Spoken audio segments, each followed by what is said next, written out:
Side खबरों के लिए सब्सक्राइब करें फ्लेम मीडिया और उसके बाद बेल आइकन को प्रेस करें ताकि सबसे पहले आपको मिले एक्सक्लूसिव खबरें।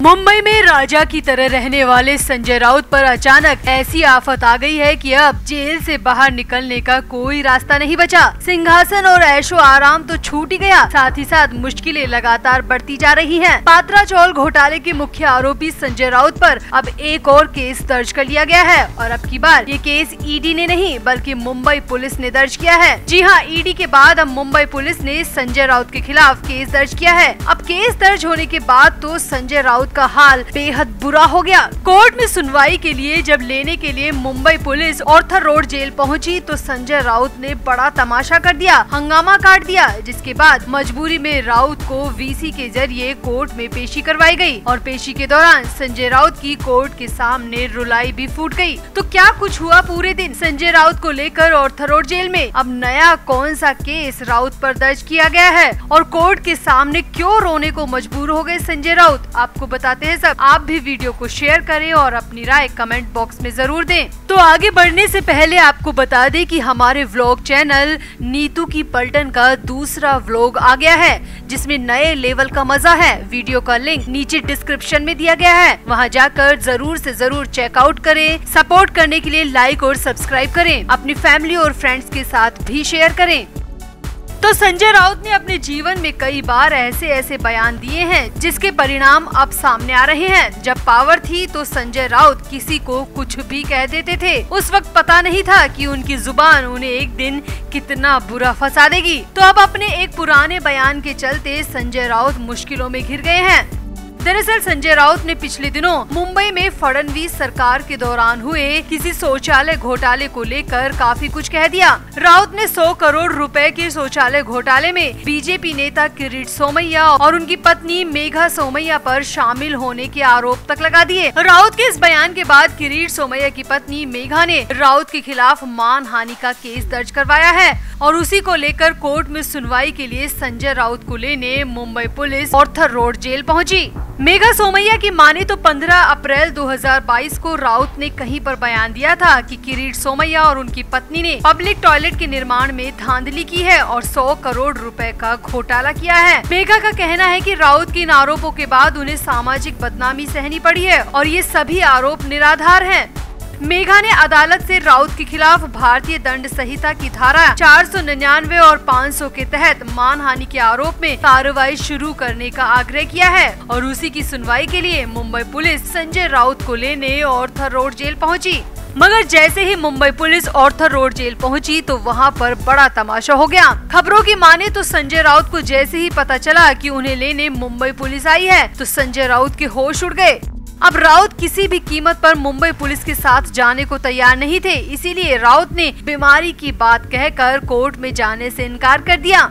सूत्रों की माने तो मुंबई पुलिस के आला अधिकारी संजय राउत को लेने पहुंचे थे, मगर राउत ने सेहत ठीक न होने की बात कहकर मुंबई पुलिस की टीम को टरकाने की कोशिश की, मगर मुंबई पुलिस भी कहां मानने वाली थी। पुलिस की तरफ से कहा गया कि ठीक है, आप कोर्ट नहीं जा सकते मगर सुनवाई जरूरी है, लिहाजा कोर्ट को जेल में ही लगवा देते हैं। और पुलिस और ऑर्थर रोड जेल स्टाफ ने तुरंत कोर्ट में सुनवाई के लिए जेल में ही वीडियो कॉन्फ्रेंसिंग की व्यवस्था करवा दी। जेल में बंद शिवसेना सांसद संजय राउत अपने खिलाफ दर्ज मानहानि के मामले में वीडियो कॉन्फ्रेंसिंग के जरिए मुंबई की मजिस्ट्रेट के सामने पेश हुए। अब जज को सामने देखते ही संजय राउत की आंखों से आंसू टपक गए और राउत ने अपने ऊपर लगे आरोपों को स्वीकार नहीं किया।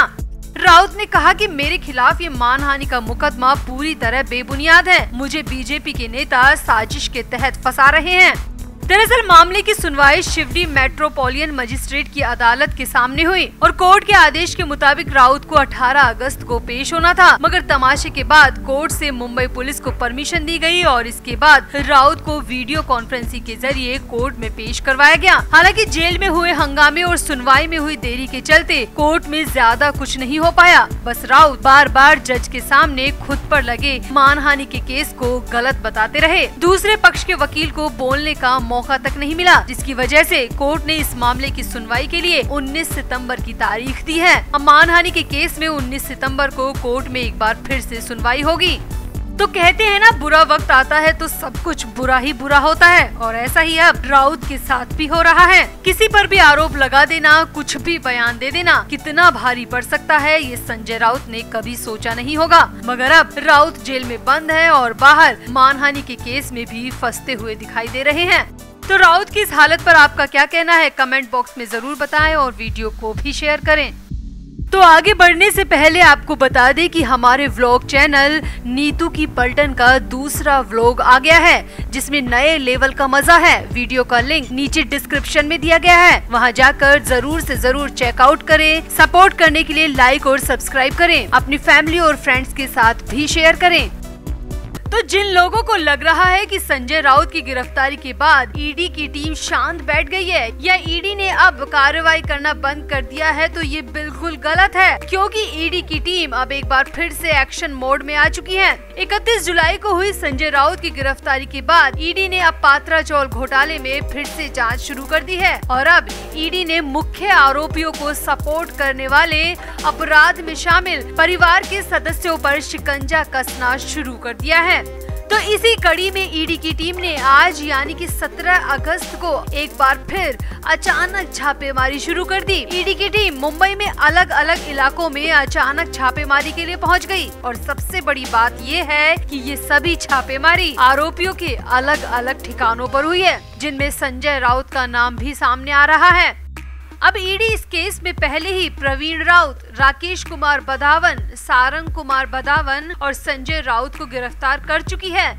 इस केस में सुजीत पाटकर के बयान ईडी ने गवाह के रूप में शामिल किए हैं। अब सबसे बड़ी बात यह है कि अगर ईडी 1034 करोड़ के इस घोटाले के सभी मुख्य चारों आरोपियों को गिरफ्तार कर चुकी है, तो भला अब फिर से छापेमारी का मकसद क्या है? तो ईडी दफ्तर के अंदर से आ रही खबरों की माने तो ईडी के सामने जांच में आया है कि प्रवीण राउत की पत्नी माधुरी राउत और संजय राउत की पत्नी वर्षा राउत ये भी पात्रा चौल घोटाले में अहम किरदार हैं। इन दोनों के ही अकाउंट के जरिए करोड़ों रुपए का हेर फेर किया गया था और उन्हीं अपराध के पैसों से अलग अलग जगहों पर प्रॉपर्टी खरीदी गई थी। ईडी पहले भी साफ कर चुकी है कि आरोपियों के परिवार के सदस्य घोटाले से अनजान नहीं थे, उन्हें सारी जानकारी थी और सोची समझी साजिश के ये सब भी हिस्सेदार थे। तो माना जा रहा है कि इसीलिए अब ईडी मुख्य आरोपियों के परिवार के सदस्यों को भी गिरफ्तार कर सकती है, जिसमें माधुरी राउत और वर्षा राउत का नाम सबसे ऊपर है। वैसे आपको बता दें कि ईडी की टीम वर्षा राउत से इसी घोटाले की जांच के दौरान 2 बार इंटरोगेशन कर चुकी है, एक बार दिसंबर 2021 में और दूसरी बार संजय राउत की गिरफ्तारी के बाद अगस्त 2022 में, और दोनों ही बार ईडी की तरफ से वर्षा राउत को किसी भी तरह की क्लीन चिट नहीं दी गई, यानी कि वर्षा राउत ईडी के रडार पर हैं।